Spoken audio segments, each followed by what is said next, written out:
बिस्मिल्लाहिर्रहमानिर्रहीम। अस्सलामु अलैकुम वरहमतुल्लाहि वबरकातुहू। नाफरमान की रूह कैसे निकाली जाती है? अल्लाह ताला मलकुल मौत से फरमाते हैं कि मेरी नाफरमान और मेरे दुश्मन के पास जाओ और उसकी जान निकाल लाओ।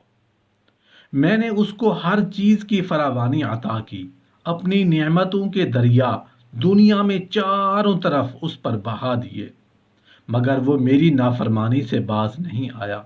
लाओ आज उसको सजा दूं। मलकुल मौत अलैहिस्सलाम निहायत तकलीफ दे खौफनाक शक्ल में उसके पास आते हैं। उनकी 12 आंखें होती हैं। उनके पास एक गुर्ज लोहे का मोटा सा डंडा जहन्नुम की आग का होता है, जो कांटेदार होता है।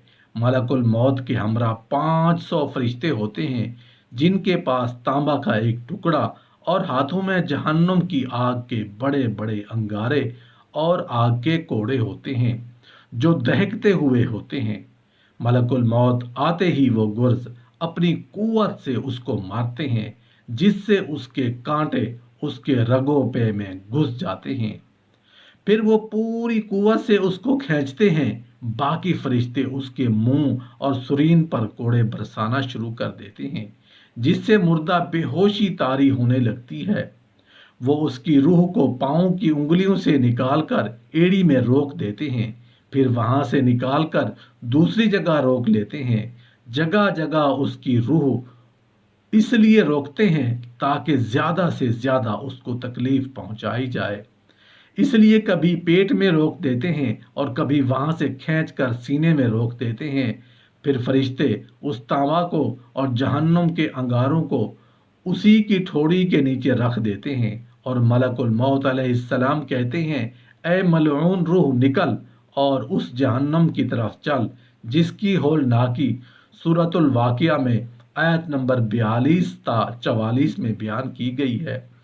वो होंगे तपती हुई लू में और खोलते हुए पानी में और सियाह धुएं के साया में, जो ना ठंडा होगा ना कोई फायदा पहुंचाने वाला। फिर जब उसकी रूह बदन से रुखसत होती है तो वो बदन से कहती है कि अल्लाह तबारक व ताला तुझे बुरा बदला दे। तू मुझे अल्लाह की नाफरमानी में जल्दी से ले जाता था और उसकी इताअत में सुस्ती करता था। तू खुद भी हलाक हुआ और मुझे भी हलाक किया। ज़मीन के वो हिस्से जिन पर वो अल्लाह तबारक व ताला की नाफरमानी किया करता था, उस पर लानत करते हैं, और शैतान के लश्कर दौड़कर अपने सरदार इबलीस को खुशखबरी सुनाते हैं कि एक आदमी को जहन्नुम तक पहुंचा दिया। फिर वो जब कब्र में रखा जाता है तो ज़मीन उस पर तंग हो जाती है कि उसकी पसलियां एक दूसरी में घुस जाती हैं। फिर उस पर काले सांप मुसल्लत हो जाते हैं, जो उसकी नाक और पाँव के अंगूठे से काटना शुरू करते हैं, यहाँ तक के दरमियान में दोनों जानिब के सांप आकर मिल जाते हैं। फिर उसके पास दो फरिश्ते मुनकर नकीर आते हैं और उससे पूछते हैं कि तेरा रब कौन है, तेरा दीन क्या है, तेरे नबी कौन है। वो हर सवाल के जवाब में लाइल्मी जाहिर करता है और उसके जवाब में उसको गुर्ज से इस कदर जोर से मारते हैं कि उस गुर्ज की चिंगारियां कब्र में फैल जाती हैं। उसके बाद उसको कहते हैं कि ऊपर देख। वो ऊपर की जानिब जन्नत का दरवाज़ा खुला हुआ देखता है। उसके बाग और वहाँ वहाँ से नज़र आती हैं। वो फरिश्ते उससे कहते हैं कि अल्लाह के दुश्मन, अगर तू अल्लाह ताला की इताअत करता तो ये तेरा ठिकाना ना होता। नबी करीम सल्लल्लाहु अलैहि वसल्लम फरमाते हैं, उस ज़ात की कसम जिसके कब्ज़ा व कुदरत में मेरी जान है, उसको उस वक्त ऐसी हसरत होती है कि ऐसी हसरत कभी ना हुई होगी। फिर दोज़ख का दरवाज़ा खोला जाता है और वो फरिश्ते कहते हैं, अल्लाह के दुश्मन, अब तेरा ये ठिकाना है। इस बात में कोई शक नहीं कि जब काफिर लोगों पर मौत का वक्त आ जाता है तो उन काफिरों को इंतहाई शदीद होलनाकियों और सख्त बुरी तकलीफ़ों का सामना करना पड़ता है। चुनाचे इरशाद बारी ताला है, और अगर तुम वो वक्त देखो तो बुरा होलनाक मंजर नजर आए, जब जालिम लोग मौत के सख्तियों में गिरफ्तार होंगे और फरिश्ते अपने हाथ फैलाए हुए कह रहे होंगे कि اپنی جانیں نکالو، آج تمہیں ذلت کا عذاب دیا جائے گا، اس لیے کہ تم جھوٹی باتیں اللہ کے ذمے لگاتے تھے اور اس لیے کہ تم اس کی نشانیوں کے خلاف تکبر کا رویہ اختیار کرتے تھے۔ اس آیت میں ثابت ہو رہا ہے کہ برزخ میں بھی عذاب ہوتا ہے اور نعمتیں بھی ملتی ہیں، اور عذاب قبر برحق ہے، کیونکہ آیت میں یہی ظالم لوگ مخاطب ہیں اور عذاب کی نسبت بھی انہی کی طرف کی گئی ہے۔ یہ عذاب اسی وقت شروع ہوتا ہے جب موت قریب ہوتی ہے، موت سے کچھ دیر پہلے بھی اور موت کے بعد بھی۔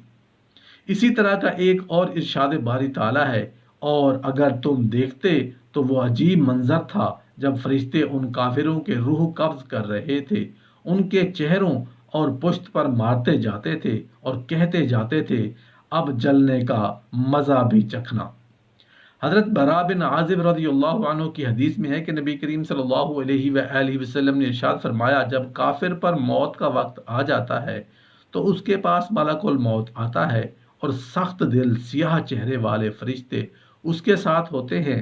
کافر کی روح سے کہا جاتا ہے اے خبیث، جان گرم اور جلا دینے والے سائے کی طرف نکل، تو روح اس کے جسم میں منتشر ہو جاتی ہے، چھپتی ہے، تو فرشتے روح کو اس طرح نکالتے ہیں جس طرح سیخ کو بھیگی ہوئی اون سے نکالا جائے تو سیخ کے ساتھ رگیں اور پٹھے نکل آتے ہیں۔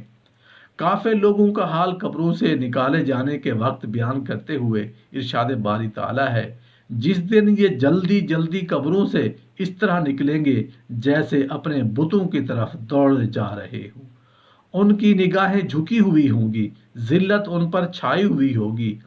یہ وہی دن ہوگا جس کا ان سے وعدہ کیا جا رہا ہوگا، یعنی قبروں سے تیزی کے ساتھ نکلیں گے، آواز دینے والے کے حکم کو مانتے ہوئے اس کی پکار کی طرف دوڑیں گے، گویا کہ ان کے دوڑنے کا مقصد جھنڈے تک پہنچنا ہے۔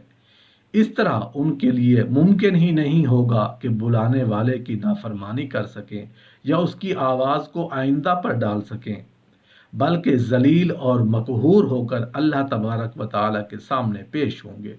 ان کی آنکھیں جھکی ہوئی ہوں گی، ان پر ذلت چھا رہی ہوگی۔ اس کا سبب یہی ہوگا کہ ان کے دل اور کلیجے ذلت اور بے قراری کی لپیٹ میں ہوں گے، ان کی آنکھوں میں خوف ہوگا، بے حس و حرکت ہوں گے اور ان کی آوازیں ناپید ہو جائیں گی۔ یہ حال اور یہ انجام اس دن کا ہے جس کا ان سے وعدہ کیا گیا تھا، اور اللہ تعالیٰ کے وعدہ کی تکمیل سے مفر ممکن نہیں۔